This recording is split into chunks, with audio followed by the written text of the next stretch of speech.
What was loved by poor people until rich people ruined it. Every little cool mountain town in the American West.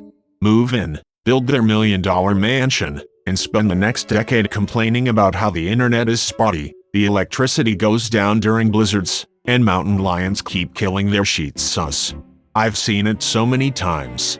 Comic cons used to be pretty affordable, and you could chat with celebrities for a while. Now they are a huge extravaganza, with multiple levels of admission and VIP access and VIP seating. Pictures and autographs with bigger celebrities can cost a shitload, and you wait in multiple lines and are rushed through it. When I went per COVID, I normally just see buy art. Those folks are usually not super busy and will often sign stuff for free, unless they are big dudes like Frank Miller. I went to New York Comic Con a while back and it was beyond chaotic. Hours of lines just to shake an actor's hand and have them sign something. I got a picture with Stan Lee and got to have a 30-second convo with him, but it set me back $100 and I had to wait in line for 2 hours. Anime cons aren't quite as insane yet. Last one I went to before COVID, the VAs were all just walking around, no problem. All the panelists were super easy to find outside of their panels and such. Though given how mainstream anime's gotten through TikTok and such, I'm sure they'll be the same soon enough. According to YouTube statistics, 100% of people watching this video are actually not subscribed. Please subscribe.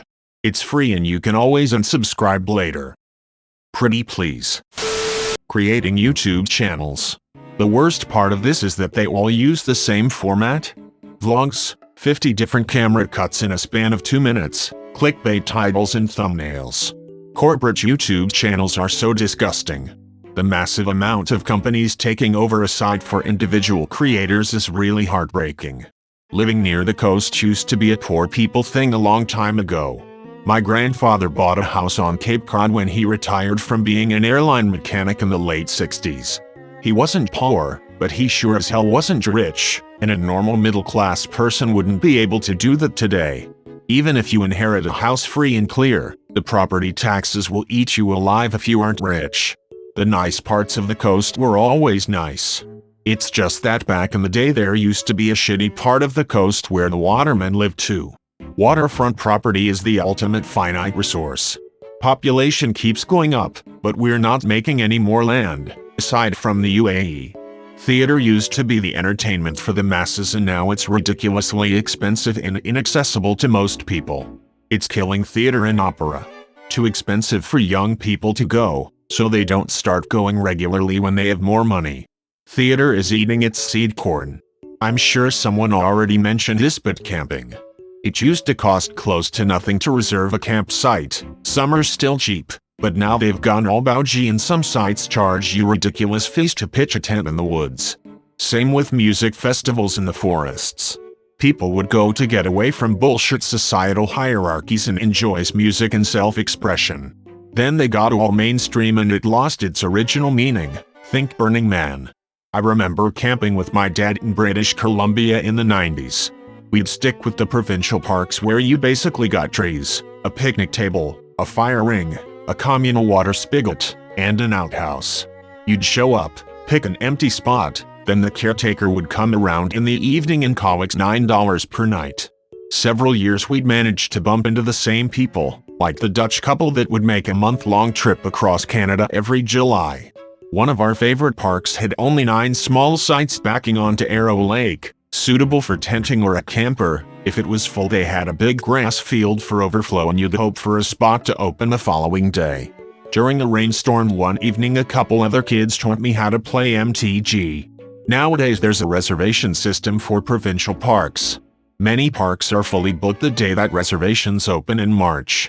They charge $6 night for the reservation on top of the $30 night camping fee. Those 9 original sites at our favorite park were cleared to make way for showers and flush toilets, and they built 75 new sites that are large gravel pads suitable for big RVs, not so much for tenting. Vinyl collecting. It was a dead, cheap to get into industry as a hobby. Now come and get your $50 RSD special Just Splatter Chet Baker EP.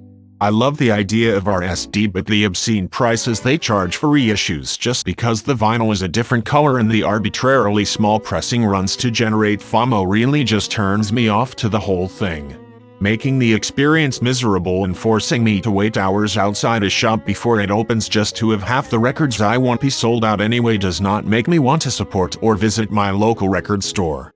And that was supposed to be the whole point initially. The Champion brand.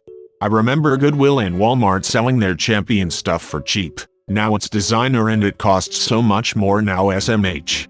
Edit. I'm so glad that other people know what I'm talking about.